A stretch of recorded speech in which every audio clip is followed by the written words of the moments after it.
Hello, Shane McCusker here, Intelligent Software. Today I'm joined by Craig Fisher of fishdogs.com. Craig, good afternoon, good morning where you are. How are you? Good, Shane. How are you? Good to see you. I'm wonderful. Nice to talk to you again. Craig, we were talking earlier on about all the various things that you do, and I've got them written down in front of me, but it's much better if you tell us yourselves. You've got a wide range of social media and recruiting background and interests. What are you doing at the moment? Yeah, well, so right now I work with a company called Ajax Social Media, and we're the only certified LinkedIn training company in North America. And we train sales, marketing, and recruiting organizations of all sizes all over North America on best practices for using LinkedIn and social media to drive business more efficiently and effectively. Okay. And then I've also got a couple of other projects going on. As you know, I do the TalentNet Live social recruiting conferences here in Texas. Mm-hmm. We're doing 3 of those this year, and some really exciting news. Our event on July 29th, hosted at Rackspace in San Antonio, will have Robert Scoble, the Scobleizer, as our keynote speaker. That's pretty cool, so we're excited about that. Excellent. Yep, and I've also started a venture called socialmediatalent.com with Jim Durbin, the SM Headhunter, and we're providing contract personnel for social strategy implementations on-site to customers worldwide. And you've also started doing a weekly radio show as well, which I was listening to the other day. Yep, a weekly radio show with Jason Seiden, who's the owner and founder of Ajax Social Media, and it's called Beyond Social, and we're on Thursdays at 10 a.m. Central Time talking about various social media for business issues. Last week's topic was the psychology of profile pictures, and it was pretty cool, very fun. Okay, so in a world where the recession is biting and everybody's losing their job, you don't seem to be overly affected. That's right, I've got too many jobs. Cool. Well, one of the things we were talking about earlier on, and this is fascinating for me, as I mentioned, we recently did a webinar on using LinkedIn, and of course the main focus from the recruitment industry, I should have said, by the way, I knew you first over a year ago when you were a proper bona fide recruiter, and That's right. The whole social media thing, you've sort of made it your own to some extent, in that you're now very much I suppose a world figure traveling worldwide talking about social recruiting, and now you seem to be doing more social media and social recruiting work than your actual recruiting work, but that doesn't mean to say that you haven't earned your stripes as a recruiter in the past, and no doubt still do. I do. I've been in the recruiting business since 1995 as a practitioner, manager, owner, all that stuff.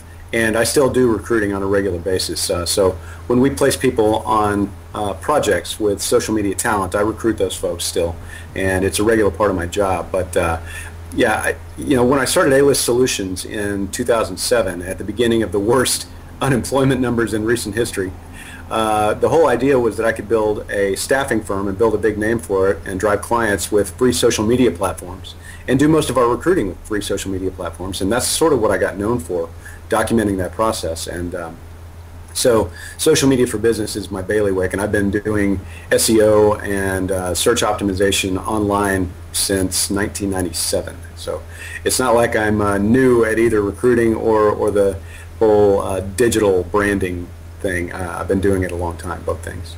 Okay. Well, as I said, one of the things we were talking about earlier on is LinkedIn in the recruitment industry is really thought of predominantly as a place where a recruiter goes to find people. And you were saying to me that you're getting even an awful lot of benefit, not of going out and finding people, but of using LinkedIn as a place to be found. That's right. Tell me more about that notion. Well, so we, propose that job seekers should be doing this all the time, right? Optimizing their profile, getting their whole resume in their profile so that recruiters can find them.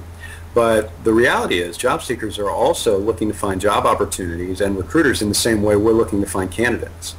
And many recruiters and hiring managers and businesses even don't have proper profile optimization and are not easily found.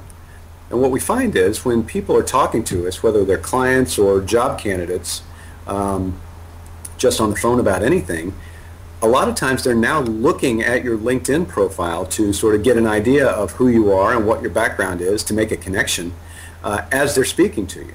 So if you don't have a good profile that's easily found, you're selling yourself short as an organization, as a recruiter, an account manager, whatever it is. So it's a good idea to have your profile optimized and have enough information and keyword information there to be coming up high in Google rankings for not only your name, but a set of keywords or skills that you want to be associated with. So if you have a very common name, Joe Smith, you could be very well found easily as Joe Smith Recruiter or Joe Smith Staffing or what have you if you optimize your LinkedIn profile properly. Okay, and whenever you say that, Craig, you're talking about more than just getting 100% completion on your LinkedIn profile. Absolutely. For those that are listening to this video, LinkedIn measures profiles. 100% completion does tend to give you a lot of benefits in terms of LinkedIn SEO, but there's a whole lot more you can do besides that. Yeah, there really is. 100% doesn't really mean much in terms of SEO. It's good on LinkedIn, but if you want to raise your status, your searchability on Google, you need to do some other things. And one thing that even LinkedIn has determined that they need to do is to have everyone in their organization own their name, own their own brand. And if you're not coming up in the first page or two of Google for your own name and your own brand, then you're doing something wrong, because LinkedIn is one of the most highly optimized sites on the internet. I'll give you a little story. There was a famous artist, a painter in New York City who has the name Craig Fisher, like me, and he beat me on Google search rankings for years until I figured out a way to surpass him. He had all these JPEGs and images on his site tagged with Craig Fisher. Very difficult to win because he's got thousands of pictures on his site. I did some simple things on LinkedIn to add Craig Fisher under each of my job descriptions, along with several other keywords that I wanted to be known for, and passed him in 3 weeks. It's fairly straightforward stuff, but it's exciting when you can actually get on the first page of Google. In fact, I became the #1 result on Google because of this, for my name Craig Fisher, and for several other keywords associated with my location, things that I do, and it's just worked out very well. And that was purely with SEO through LinkedIn, rather than, no doubt you were doing other things as well, but LinkedIn was the primary tool to do that? LinkedIn was the primary tool to do that, and it's a combination of things. If you sort of look at LinkedIn as your hub, you're going to want to have several other links pointing to that hub. So from your blog, possibly from your Twitter page, from your Google page if you have one, maybe your About Me page. Anything that you've got that can point back to your LinkedIn page will help. We call this in SEO terms backlinks. And the more backlinks you have driving to a certain spot, the higher your Google ranking. So you want to have several things pointing to your LinkedIn page, but then you want to make sure that your name is not just at the top in the title of your LinkedIn page, but also in the summary at the bottom of that. And at the bottom of each of your job descriptions, put your name, keyword, keyword, keyword, keyword, Craig Fisher, social media strategy, recruiting, staffing, sales strategy, LinkedIn certified training. If you go to W. Craig Fisher on LinkedIn, or just LinkedIn/n/W. Craig Fisher, you'll find me, and you can see what I've done. The example is pretty straightforward. The other important thing is tell a good story there. Tell something that's engaging so that when people land on your page, they actually spend some time there and come back, because the more often that happens, the higher your ranking goes too. One of the things I always thought about SEO, and a lot of people sort of forget this, is that there's no point in optimizing your web page for a search engine to find it if it's not interesting for a person to find it. Exactly. I often adopt the strategy of I want to make it interesting for the reader first and foremost, and let the search engines take care of themselves. One of the things that I was doing recently, I'd be interested in your theory about this because I haven't proved this experiment or not yet, is that what's the benefit of writing referrals for other people? Mm-hmm. Because so, you're putting your name on other people's LinkedIn profiles. Right, and there's a link that goes back to your page when you do that. So there is some benefit. I think there's a point of diminishing returns. So if you get past 8 or 10, you're probably not helping yourself a whole lot more. Mm-hmm. It becomes almost a repetitive thing, and I think Google might see it as mirroring since it's all within the same site. Yeah. So you don't want to go crazy with that. The other thing is your credibility starts getting stretched a little bit if you're just giving referrals to everyone and their dog. So you want to make sure that you have a significant set number of people that you refer and people that you know very well, so that your credibility doesn't, get a little edgy there. Yeah. One of the new things that LinkedIn has introduced, I think reasonably recently, is the skills section. Am I right on that? Mm-hmm. Yeah, there's a new skills section, and that's another place where you can actually add your name. Your name is a skill, and it should be associated clearly next to the skills that you want to be most closely associated with. Okay, and so, well, this is about LinkedIn in terms of developing SEO on LinkedIn for your own personal brand. How would you see, as a recruiter, having a strong personal brand, developing your business through that? I mean, where are the sort of benefits coming from that? Well, so a corporate brand is really made up of several individual brands. We don't have the same sort of, I'm just going to send out emails and hide behind that anymore. Customers want to see a face with a name, and they want to see the people behind your brand, your corporate brand. So SEO works just like we've discussed in having several links pointing towards the same place. So the more individuals you have optimizing their brands and pointing back to the corporate brand, the corporate page, the better off the overall brand is. It gives credibility. It shows that there's substance behind the corporate brand. And then as far as the individual recruiter brand goes, the better job you do of that, the better off you are in terms of being able to attract more candidates yourself and for the company. And if you're ever looking for a promotion or a better job, there's no better way to do it than to brand yourself properly on LinkedIn. When your manager goes to hire someone and they look for someone with the skill set that they need in that manager spot, whatever it is, and they see your brand comes up on LinkedIn on the first page of Google, you're automatically a good candidate for that job. Absolutely. Just look at the number of jobs you have, Craig. Exactly right. No, I don't necessarily. In social media circles, everybody I know in social media circles seems to be on this continual treadmill of elevation within their careers, because the better they get at it, the higher their profile, and then somebody else offers them a job to do something even more so, It's quite interesting. Right. Yeah, and it works because you're putting yourself out there. And I'm starting a series called How to Get Hired by Martians or Anybody Else. And the theory behind this is, if Martians were to look down on the Earth and try to find some humans to hire for specific jobs, well, they might be able to use giant binoculars and actually see what we're doing, but more likely they go into our electronic networking system and see who has the profile that they're looking for.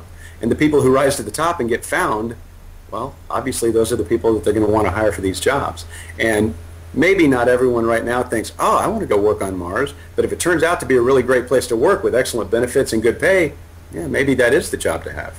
And so anybody who's looking for people has the same process, whether they be in outer space or on Earth. They go to Google and try to find people with the profile that they're looking for. And humans are, just by default, like most recruiters, kind of lazy. They like low-hanging fruit. And so anyone that's looking for something or someone online will use what they find on the first 2 or 3 pages of Google and stop. Yeah. And recruitment, the other thing that the recruitment industry sort of, I think it kids itself a little bit, is that the recruitment industry, third-party recruiters will always tell you they go out and find the perfect candidate. They don't really. They find somebody who crosses a threshold of acceptability. That's right. and once you find somebody that fits, you stop looking. That's exactly. You don't need to look any further. So you just want to be the first person that's found.